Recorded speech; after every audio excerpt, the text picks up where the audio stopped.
Good morning. Today we look at Ezra chapters 6 through 8. And in these chapters, just a reminder, the Israelites, many of them have returned to Jerusalem under the authority of King Cyrus to rebuild the temple and the city of Jerusalem itself too.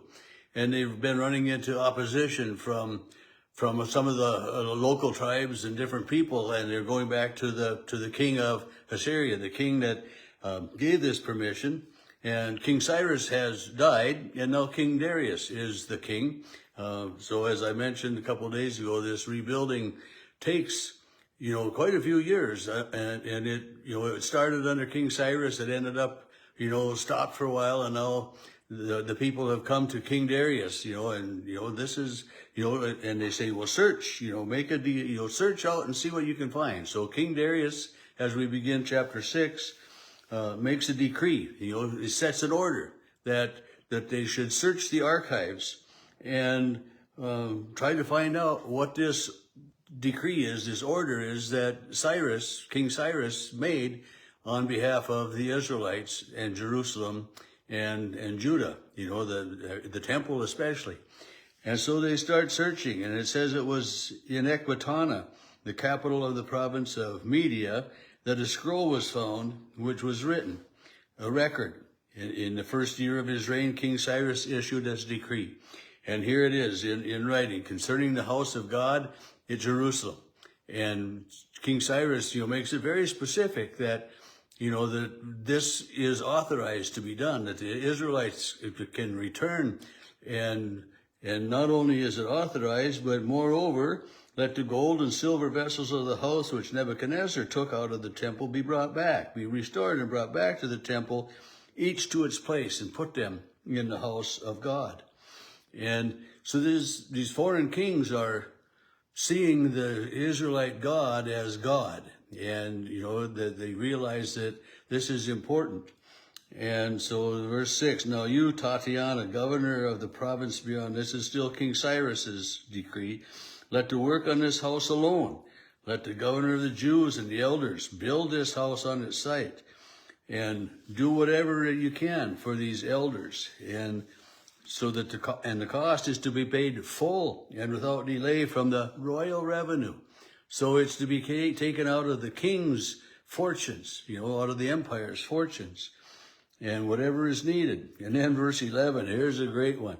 Furthermore, I decree that if anyone alters this edict, a beam shall be pulled out of his house, and he shall be impaled upon it.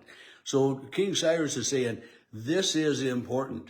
And if somebody tries to stand in the way of it, tear his house, and then it, goes on, the house will be totally destroyed. But tear this person's house down and impale this person upon the beam, hang him on a cross or whatever. But nobody should get in the way of rebuilding the house of God. And this, what a wonderful decree from a foreign king not the part about, killing somebody that they get in the way, but this is how important this king realizes the importance of the temple in Jerusalem.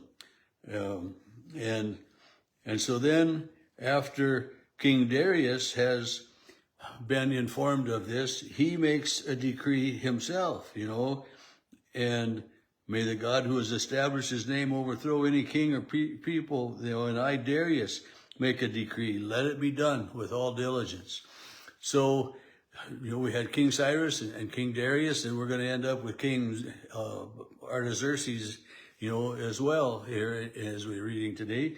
But these kings see the importance of this house. And in verse 14, the elders built, they finished their building by the command of God of Israel and by the decree of Cyrus, Darius, and King Artaxerxes of Persia. And this house was finished on the 3rd day of the month of Adar, the 6th year of the reign of King Darius. And the people of Israel, all the priests and everybody, then they gather together and they celebrate the dedication, and they observe the Passover. On the 14th day of the first month, verse 19 says they observed the Passover. They slaughtered the Passover lamb, and all of the people ate and observed.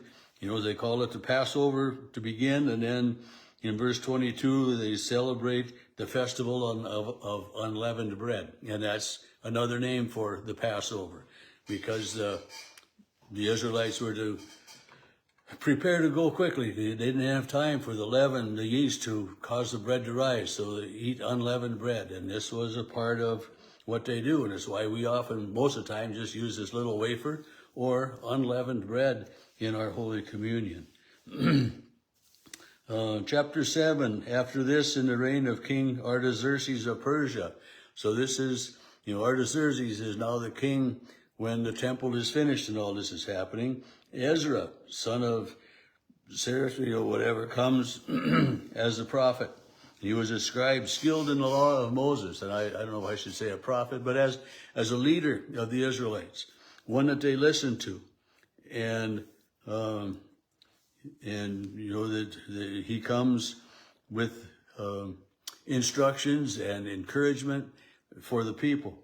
And verse 7 of chapter 7, some of the people of Israel, some of the priests and the singers and the gatekeepers, were all there. They came to Jerusalem in the 5th month, in the 7th year of the king, and on that day they came to Jerusalem, for the gracious hand of God was upon him. For Ezra had set his heart to study the law of the Lord. So Ezra comes with the laws of the Lord, the laws of Moses, not the whole Pentateuch, but again, the book of Deuteronomy especially. And within that book, of course, the second reading of the 10 Commandments is in there. And so it says he came to teach the statutes and ordinances in Israel. And it's, it's important to remember that these Israelites had been exiles.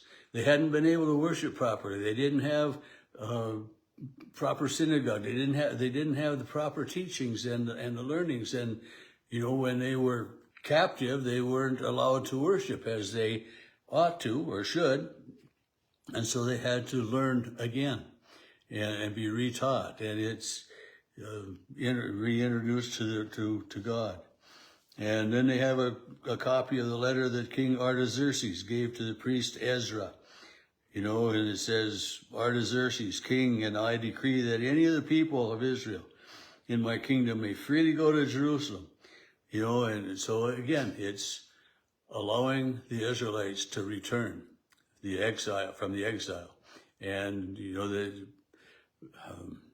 know what it's like when you've been away from home for a while.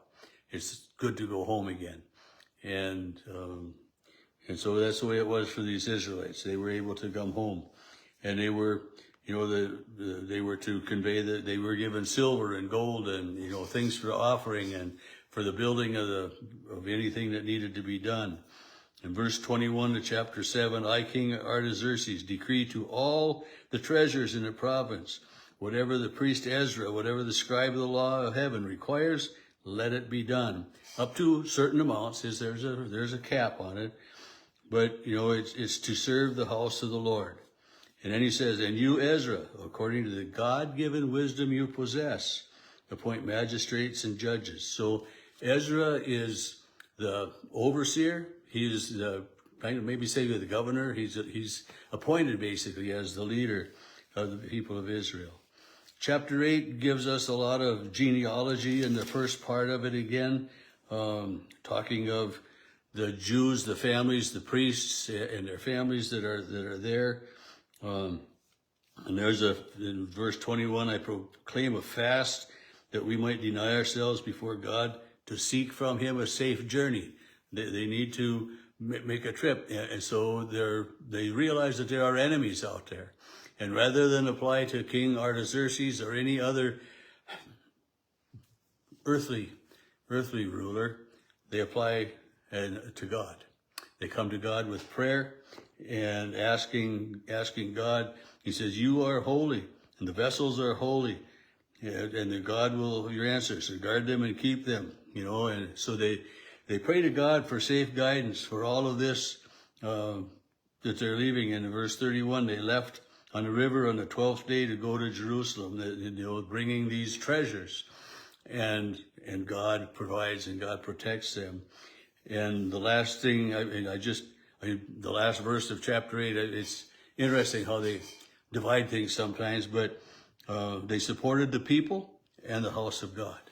And so we have these foreign kings helping to rebuild Jerusalem, helping to rebuild the temple of God, because even these foreign rulers can see the godliness of the God of Israel.